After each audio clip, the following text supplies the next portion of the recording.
بسم الله الرحمن الرحيم. الحمد لله رب العالمين، والصلاة والسلام على رسول الله وعلى آله وصحبه وسلم. dhammaan salaam iyo ummadda Soomaaliyeed meel walba ay joogaan.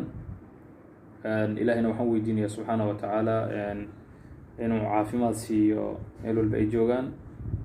Caawito waxaan kala soo hadlayaa waa gurigeygii aan deganaa. aad baan idin salaamayaa. waxaan rabaa insha allahu tacaala inaan hambalyo u diro meel walba ay joogto Soomaali, guusha ay ka gaareen maaragtay isku xirka iyo isu tanaasulka.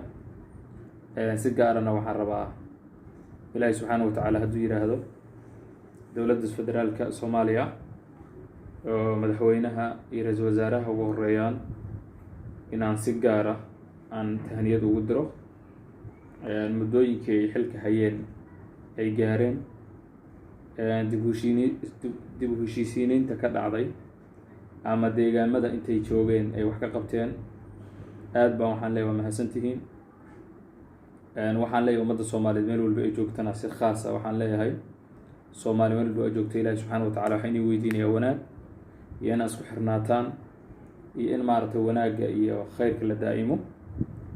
insha allahu tacaala inaan iscafino oo maaragtay madax iyo mijabaan iscafino maadaama ay ugu soo dhowdahay bishii khayrka badnayd ee bishii rabadaan ay ugu soo dhowdahay. waxaan aad u rajaynayaa cafiskaas inaan maaragtay ka faa'iidaysano oo iscafino qulubta isu furno. ilaahay subxaanahu wa tacaala bishii saddexda marxalo ay marto maqfiradii 10 maqfira iyo 10 raxmad ah iyo 10 cidqu min annaar ah. ilaahay qolyooyinka inuu nagu daro wax walba aan isu qabnana inaan maaragtay aan iska dhigno meel qulubteena isu furno. waddankeena ilaahay subxaanahu wa tacaala Soomaaliya ee qaniga ah oo maaragtay wax walba ilaahay dhex dhigay aan ka faa'iideysan weynana ilaahayna tuso inaan maaragtay ka faa'iideysano. marka aad baan waxaan u salaamayaa ummadda Soomaaliyeed. ummadda Soomaaliyeed waxaa lagu yaqaanaa karti iyo maaragtay iyo inay isjecel yihiin, laakiinse moodid mararka qaarkood xagga siyaasadda xoogaa in la isku khilaafo. siyaasadduna ma aha shay waajib ah, shay sunno ana ma aha, laakiin waa un maaragtay wax un dadka iskaga dhex abuuran oo qofka maaragtay uu dabeecadiisa ka mid noqotay bay noqotay. marka inta badan waxyaabahaas la isku qabtaa ha laga tanaasulo. marka bahashaasi cadaawad iyo maaragtay khayr la-aan inayna dhex geliso ma aha.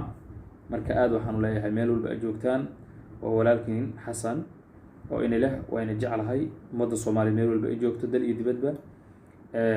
insha allahu tacaala waxaan rajaynayaa in loo soo noqon doono wanaaggii iyo sharafkii Soomaalinimadii iyo waxyaabihiina lagu yaqaanina la ilaalin doono.